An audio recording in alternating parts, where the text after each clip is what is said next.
Can you just tease out what influence you think the massive urbanisation we've seen in the West has had on our national attitudes and character, if any? Yes. One way of answering that, John, is to ask about the peculiarities in the American Constitution. And by that, I could go on. I'll give you two examples.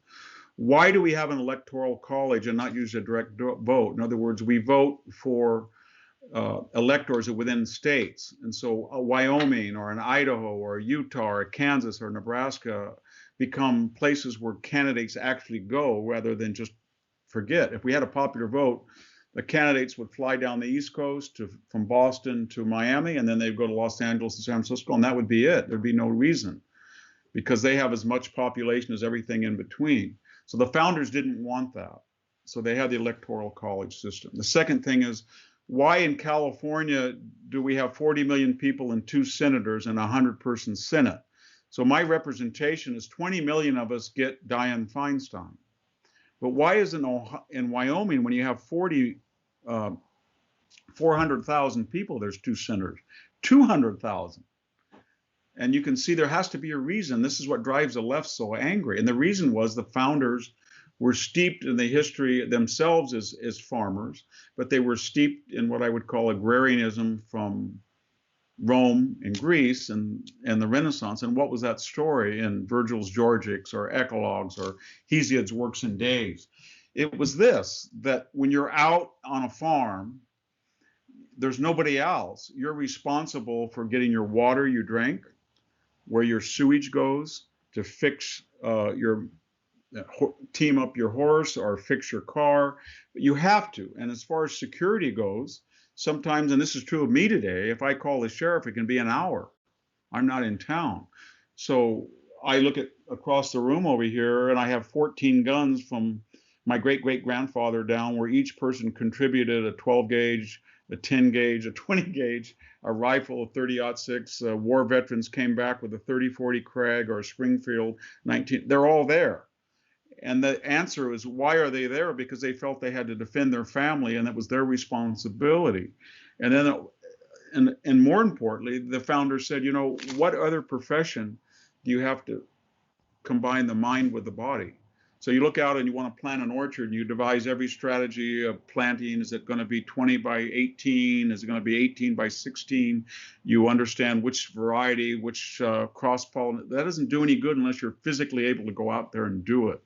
So it was the idea that mind and body, an idea is worthless unless it's reified. It's turned into reality, and farmers have to do both. If you're a brilliant farmer, but you're not physical, it's not going to work. If you're a brute and you have no mind or no reason, it's not going to work. So it was a rare combination, and it was a sense of autonomy and what the Greeks called autarkeia, economic self-sufficiency. So the idea was not that they had to be necessarily a majority, although Aristotle in his Politics, remember, said the best type of democracy is one of small farmers. And the middle classes were essential to the rise of Greece and Rome. But the point in our life was the founders knew that they would be outnumbered, the rural people. Jefferson said, I worry when the cities are piled up with people that will lose our character. But the idea is you needed some of them. You needed a guy from Wyoming to run for Congress. You needed a guy from Kansas to come into the Congress and say, you people are crazy. You're all dependent. You don't have no idea where your water comes from. You don't know where your power comes from. You don't know you can't tell a carrot from a tomato. You've got this crazy idea that, you just push a button and a steak comes out of the refrigerator. Let me tell you something. And those type of cranky, dissident voices were absolutely critical. So I'm worried that we're in this postmodern world where these young people feel that they want to go prep, and take a test and then go to Harvard, Yale, or Stanford, and then get branded like a cow with a BA or PhD from a Tony University, and then they go into high tech or law or insurance, and they've never been out in the real world. And when you put those people in control of government, it's not just scary. It can be cruel and amoral, because some of them have no idea. If I said to some of the people that are governing my future, which way does the wind blow? What phase of the moon are we in? When the south wind blows in Central California, should you watch out or not? And why do the birds seem to nest always about 5 o'clock in the evening? And these types of questions I was brought up with. And I'm afraid that you become kind of a odd person out in a mass urbanized society. And that's what I think it threatens the entire West because it's antithetical to our origins. That's a really interesting set of insights. I had the great privilege of leading a party that had its genesis in rural Australia, known originally as the Country Party, then the National Party. And as you were talking, I was just reflecting too about the sheer shift in numbers of people who are involved in agriculture. So when the party was started 100 years ago, probably fully a third of the people who had a job in Australia owned a farm or worked on a farm or were directly involved in agriculture and the production of food and fibre. It would now be, I suspect, at most 2.5%. So you've had a staggering drop-off in the number of people who have any real contact and understanding of, in particular, the point you made, the extraordinary requirement for a farmer to be able to use their body and their brawn, but to back it up with true thoughtfulness and intelligence. I mean, you've got to be everything from a businessman through to a tax expert, through to a mechanic and a veterinarian, all wrapped into one. And we know in this country that the numbers of people involved in agriculture are dropping even more quickly now. They continue to drop, because of modern technology. It won't be long before you don't have somebody on a tractor. I mean, we have a John Deere now that steers itself. It's all on auto steer. Not long before you won't need anybody in the cabin to even turn it around at the end of the run. I'll take a tiny little segue there. For listeners who haven't heard it, you gave an unbelievably interesting lecture on World War II and why it still matters. And as I understood it, your essential thesis there was that what should have been a nasty little series of border skirmishes turned into an utterly dreadful and murderous war because nations, particularly Germany and Japan, overestimating their own strength and believing that the West wouldn't stand on principle and didn't believe in itself, could be easily overtaken. And so these things just got out of control. And really it was in the end one man leading one people that still had backbone that secured the freedoms we have today. That was Churchill and Britain, of course.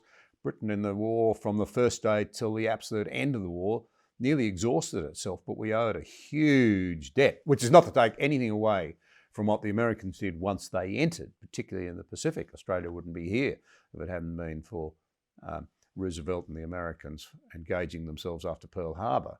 But the point you make about being firm in defense of a set of things that you yourself believe in is something that we do seem to have lost sight of. Yeah, I think so. I got criticism for the Second World Wars by some in America because I made the statement. I think we in America look at the totality of the war and we said we had the largest army, almost as large as the Soviet Union, but Britain and our allies, our real allies, 12.2 million. And then we produced more goods and services than all of the combatants on both sides put together, more airframe. We look at all of that. Okay. And we fought in every theater and every mode, in the air, under the sea, on ground, or Asia. Okay, we got that. But the fact of the matter was that the war started because the United States was isolationist and let aggression go, and Britain, under Stanley Baldwin in particular, but Neville Chamberlain, appeased people, and the Soviet Union were active collaborators with the Molotov-Ribbentrop Pact. That's one thing we got to remember. The second is Britain was the first country to declare war. It was in the war on the first day and it was there on the last day. Of the major belligerents on both sides, it was the only country to fight the entire time. It was the only country to fight alone, Germany and Mussolini. It was all alone from basically June 20th until the invasion of the 1940, until the invasion of the Soviet Union. So it was extraordinary. And then when you look at the tank production, the aircraft production, the manpower of the British Empire, including your country, it outpaced the Third Reich. Nobody would believe that today. But you look at the statistics of industrial production, oil, aviation fuel, it was not even close. So it was an amazing achievement that we sometimes overlook, I think. So I was trying to make that point that Britain really was, of all of the allies, was the most far-seeing, and I think that was exactly right. And a couple of things about World War II, and I owe a great debt to a great Australian scholar, Geoffrey Blainey, because he wrote a book about the causes of war, and he made a very simple observation that was profound. And I don't want to mischaracterize his formulation, but he said that war is sort of like a laboratory experiment. It takes place because you have to prove something that you're not quite sure about, but it shouldn't have to happen. Wars occur when people don't know the relative strength of everybody involved, and they don't know the relative strength because of isolationism or appeasement or collaboration. So what he was saying about World War II was absolutely brilliant. He was saying, if you look at the GDP of the Soviet Union or Britain or the United States, or the available manpower, or the industrial production, or the brilliance of British science and radar and sonar, or Americans in mass production, you would have to be crazy if you were Germany and Italy and Japan, given your limited resources and your limited record of industry, to ever take those three on. So why did they do it? Well, they did it because the three projected a sense of either eagerness to collaborate, or eagerness to appease, or eagerness to just wash their hands, and they made a profound miscalculation. But the problem with war is that miscalculation cost 65 million people, including 50 million that were innocent civilians. World War II was basically a story, if you look at the, in terms of the dead, of Germany and Japan killing people who were unarmed.